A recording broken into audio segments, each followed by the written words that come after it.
Knox is going to come to the stage, open this section. Make it feel very welcome on 3. 1, 2, 3. Go! Let's have on the stage, Van Knox! Well, hello. Just please give Phil one more round of applause because he's doing a cracking job for everybody. So, well done, Phil. I am a Harry Potter fan. Do we have any Harry Potter fans in at all? Oh, that's very good, very good. Most likely you're all Gryffindors, so yeah. I'm a Ravenclaw myself. But one of the things that we do with those of us who are the Harry Potter fans, in our franchise we are called Potterheads. Yes, you heard correctly, Potterheads, not potheads. I'm sure there are a few people that do smoke the devil's lettuce. Those that do, we call them the herbology students. They are easily identified because they wear Hufflepuff robes. Yeah. I've been waiting all week for that. As I said, I am a Harry Potter fan, and one of the things that we have in our franchise is not just the books, but we've also got the films. Give a cheer if you've actually seen any of the films. Got quite a few of them in. Yeah, quite a few of you. You're like death metal fans. There's quite a few of you about somewhere. Don't know why I've even mentioned that, but never mind. Yeah. And I say that as a death metal fan. Well, yeah. One of the things that they did with this was that they had specifically British and Irish actors. They didn't have anyone from overseas, or if they did, they were in a very minor role. Specifically, the actors, the ones that got in my head, the ones I remember, were Richard Harris, who played Albus Dumbledore, the original Richard Harris, the original Dumbledore, not the Michael Gambon one. And I personally think what they could have easily done with this is they could have easily rattled off, these actors could have rattled off their CVs to just basically say, this is how good a person I am, and I'm going to keep you in line, so just watch out. The easiest way they could have done that with Richard Harris is he actually starred in a film in 1979 called The Wild Geese. Does anyone remember that one at all? There's a few people. Okay, brilliant. There's a couple of people who remember that film. He played a mercenary in that.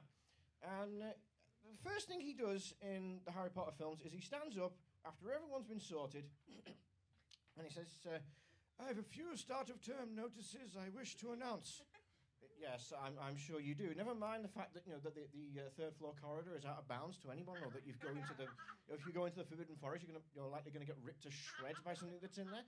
Yeah. What's the thing you've got to say, Dumbledore? Listen. Back in 1979, I helped get a man out of a South African country in the film The Wild Geese. If any of you little upstarts tries anything funny this year, I will not hesitate to snap your neck like a twig. Yes, Malfoy, I'm looking at you. Easy way to get them all on side, frighten the living daylights out of them. Well done, Richard. You're going to do absolutely sparking in this film.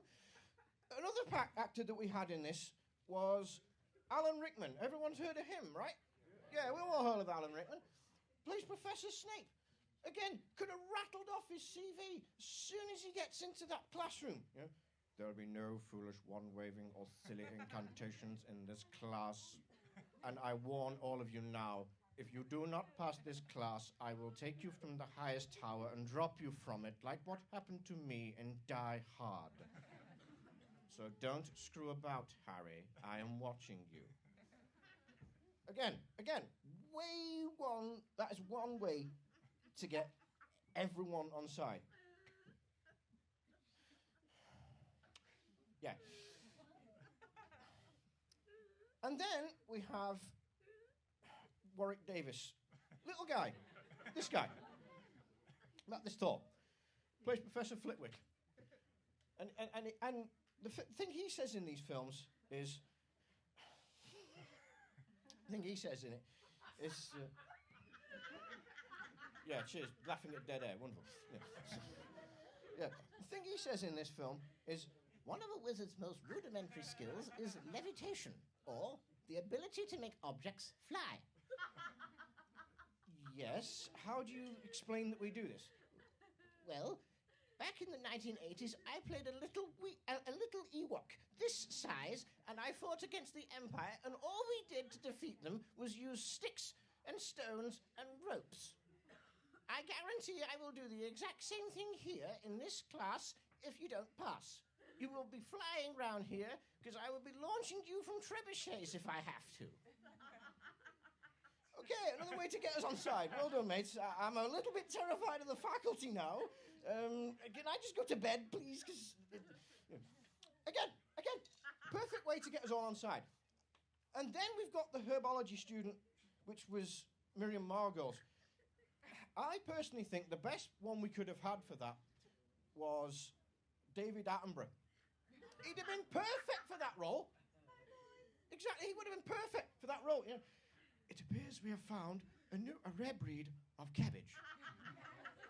And his name is Neville Longbottom. It doesn't frighten anyone, but just singles one person out saying you are absolutely going to be crap at this. But it turns out that Neville was actually quite good. And then, what I'm going to say just before I leave is that you might have actually seen I don't know where you're from. We've got some people from Wales in here. We've got people from Ormskirk and I don't know whereabouts, maybe further seas. Okay, but you might have actually seen some of these shops around the country. Things like Ministry of Wizards or House of Magic or something like that. And they sell specifically Harry Potter franchise stuff. I actually went around one of these a few weeks ago. There's two in Liverpool, and I went around one of them. And I was looking at it, and I thought, this really goes against the statute of secrecy laws, because we're not supposed to let the Muggles know that we exist. Oh, crap, did I say that out loud? Obliviate. So, anyway, I think that's me. I'm pretty much done, so I'll see you again. Ladies and gentlemen, keep that round of applause going for you.